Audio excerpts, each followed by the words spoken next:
Hey everyone, it's Ben Hardy. Today we're looking at a Mustang Mach-E. This new package is really cool. Before we get into this video, huge shout out and thank you to the Super Ford here in Salt Lake. They're providing us with this Mach-E. Link to their website, link to my car buying guide too. Let's get into it.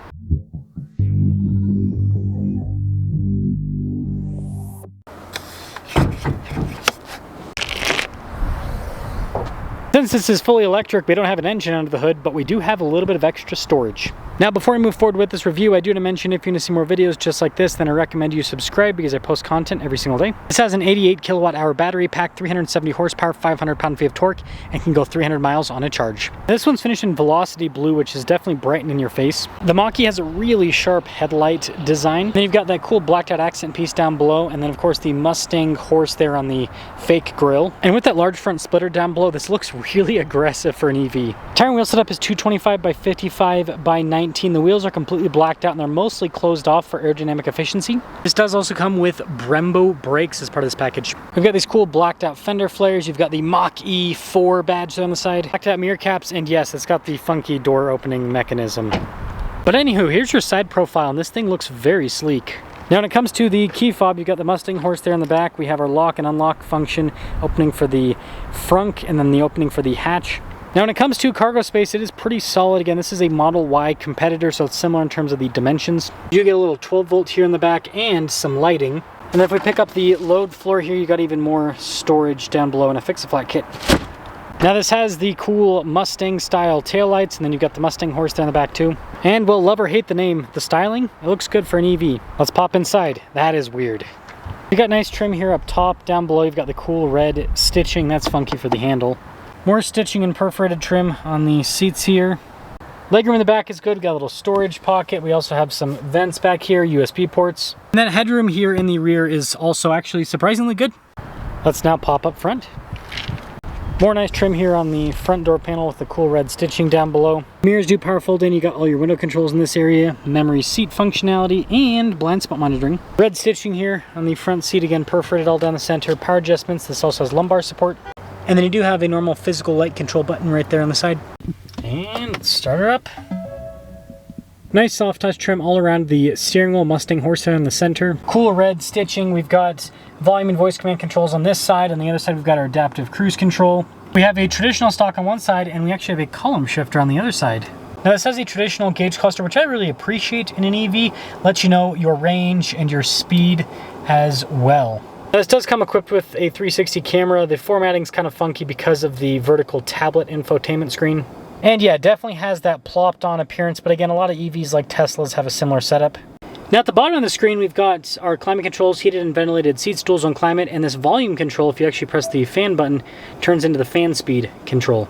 We've got these little shortcut bars up top for like the camera, your little vehicle tab, which has a lot of different stuff, including all of the drive modes. You've got your unbridled, engage, whisper mode that you can go through. You can also turn on one pedal drive, and you can turn off the propulsion sound if you don't like that. And then the other tab is just basic apps here with the vehicle itself. Now down below, we've got a wireless phone charging pad and some USB ports. Cup holders behind that, and then you got your parking assist here, parking brake, and then a little bit more storage. You've got this armrest here, pick that up, and then you got the storage underneath, and so this is definitely a unique setup in a car. And then like a lot of EVs, we've got this big glass roof up top. Now this is a premium Mach-E, and the sport appearance package is what makes it look really cool. $55,175 is the total MSRP. Let's see how this performs. Well, the column shifter is kind of cool. I will say that. And you know what? I actually am starting to enjoy reviewing EVs because, I mean, everyone knows I'm not a fan of electric cars. I think that we would be much better off making more hybrids and plug-in hybrids, but specifically more hybrids. But I do like seeing the change that happens with EVs. And, you know, for someone like me, it takes a lot to actually impress me with an EV. So if an EV doesn't impress me, that means like, hey, it's probably kind of a piece of junk. But if an EV does kind of impress me a little bit, it's like, oh, maybe it's worth looking into. Versus, you know, the people that like are sold in the EV stuff, when they review them, it's like there's that bias that you know, right? So it kind of, I don't know, leads to a little bit of a different review. Obviously, I have my bias, but I'll let you guys know I'm not a fan of EVs. What I'll say is, over a bumpy road. Not too bad, but you can definitely tell the weight's down low. That's one of the things that's kind of cool with EVs, so it makes it handle a bit better. Now, one thing I do like about the Mach-E is how they still include quite a bit of normal car features. They haven't put everything into the screen. There's a lot in the screen, but not everything's in the screen, so it does make it a little bit more usable in that sense. And you know, the one pedal's not bad. The propulsion sounds also not bad. I mean, the difference, oops,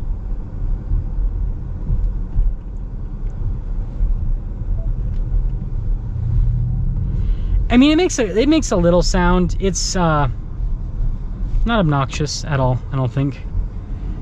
I think it's pretty nice. I will say it takes a second to get used to the one pedal. Definitely takes a second to get used to it.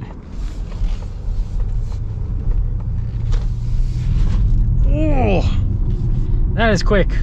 Let's pop into Whisper. See how that is. Oh, that's still quick. I thought Whisper's supposed to be slow. What the heck? I like how they describe the drive modes. Seamless drive, calm and quiet, smoother acceleration and steering, the best for slippery conditions. Engage. Balanced drive, everyday fun. Oh, yeah, that's still got a big punch to it. Unbridled, exhilarating drive, machine and road align as one. More responsive, I am looking at the road, stop it. More responsive acceleration and steering. The safety systems, when I have because the GoPro's on my head, it mixes up the GoPro with my eyes sometimes, and the systems cannot tell what I'm looking at. Man, I will say this unbridled is pretty quick. Wow. Let's do Whisper. Let's calm things down a bit. That's one thing about electric cars that's impressive, is the acceleration, but the problem is the range makes it so you don't really want to use the acceleration all that much. You kind of are wanting to pull back as much as you can so you can get the most amount of range possible. Because charging is, I mean, you can charge at home, which is not too bad, but still charging is kind of a hassle. Doesn't really matter how you look at it, it's kind of a hassle.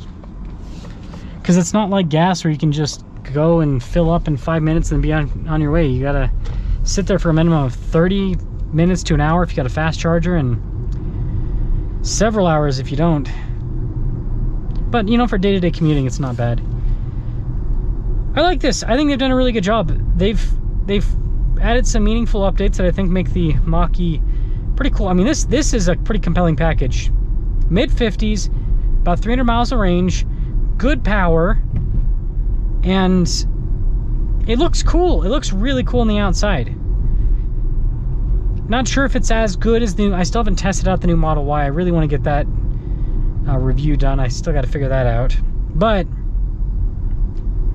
I will say, out of the EV crossovers, this is, with the looks and everything this has, this premium package is really cool.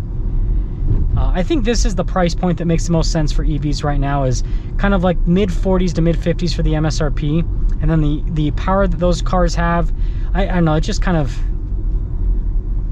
and how this is, you know, just a crossover, it just makes sense if you're just getting an A to B type vehicle.